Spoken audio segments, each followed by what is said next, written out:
जगीता जी मुंबई से। जी।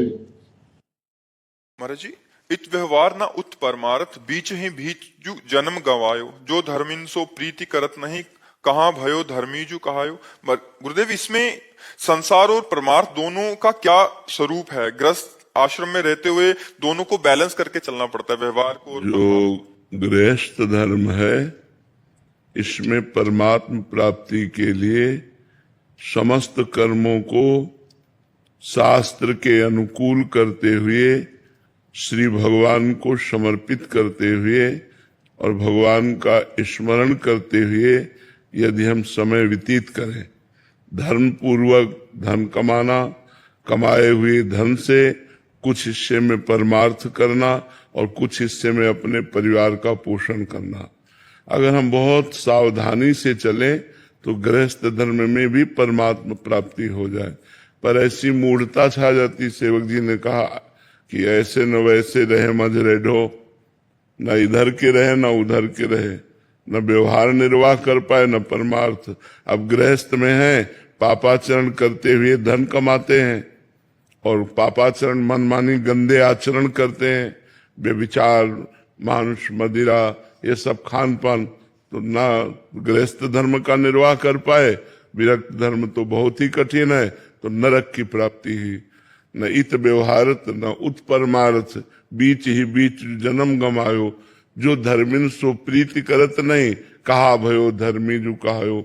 यदि भागवत धर्म, प्रेम धर्म को धारण करने वाले संत महापुरुषों से संग नहीं किया और अपने आचरणों का परिवर्तन नहीं किया, वही गंदे आचरण, वही गंदे विचार, तो सेवक जी महाराज कह रहे हैं, न व्यवहार के रह गए न परमार्थ के रह गए, फिर नरक भोगो, फिर पुनरपि जननम पुनरपि मरणम पुनरपि जननी जठरे सैनम। तो गृहस्थ धर्म ऐसा नहीं है। गृहस्थ धर्म बड़ा महान धर्म है, जिसमें विरक्त पैदा होते हैं, विरक्तों का पोषण होता है, विरक्त उनके दरवाजे आकर भिक्षा लेते हैं।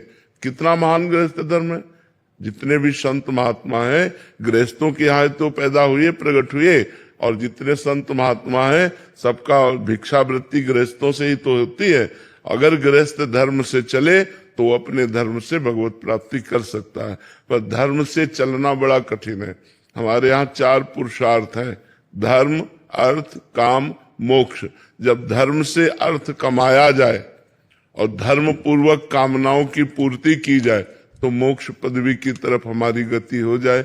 यदि अधर्म से हम धन कमाएंगे तो कामनाएं पूर्ण करने के लिए, मनोकामनाएं पूर्ण करने के लिए हम मनमानी आचरण करेंगे, और आज सब प्रायः मनमानी आचरण करना चाहते हैं, शास्त्र के अनुसार या संतों के कथन के अनुसार नहीं चलना चाहते। इसी बात को सेवक जी कह रहे हैं कि ऐसे न वैसे, न इत परमार्थ न उत व्यवहार, न व्यवहार के रह गए न परमार्थ के रह गए, बीच ही बीच जो जन्म गंवायो, बीच ही बीच न धर्म और न मोक्ष, बीच में कामनाएं और अर्थ के पिशाच बन करके नाना प्रकार के कुकर्म किए और परिणाम स्वरूप दुर्गति को प्राप्त हुए।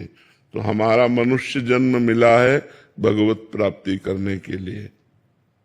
चाहे हम गृहस्थ हों चाहे विरक्त हों, दोनों अपने अपने धर्म से चले तो भगवत प्राप्ति हो जाएगी। धर्म छोड़ दें तो विरक्त बनने पर भी भगवत प्राप्ति नहीं होगी। विरक्त वेश है और विरक्त धर्म का हम आचरण न करें, भगवत भजन न करें, त्याग वैराग्य से न रहें, इंद्रियों पर विजय प्राप्त न करें, तो मोक्ष थोड़ी प्राप्त होगा। ऐसे ही गृहस्थ धर्म में दोनों अपने अपने धर्म से चले तो भगवत प्राप्ति हो जाएगी। चाहे गृहस्थ हो चाहे विरक्त हो, सबको मनुष्य जन्म केवल भगवत प्राप्ति के लिए ही मिला है। साधन धाम मोक्ष कर द्वारा, पाई न जे परलोक सम्हारा, सो परत्र दुख पावई, सिर धुनि धुनि पछताए, काले ही कर्मय ईश्वर मिथ्या दोष लगाए।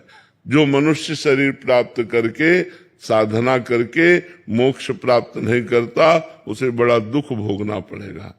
सो परत्र दुख पावई, सिर धुनि धुनि पछताए। अब अन्य योनियों में जाने पर भजन तो बनेगा नहीं, केवल भोग योनियां हैं। भजन तो बन सकता है केवल मनुष्य योनि में।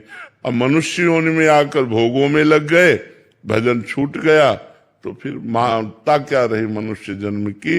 इसलिए सेवक जी कहते हैं कि इत व्यवहार न उत परमार्थ बीच ही बीच जो जन्म गमायो। विनय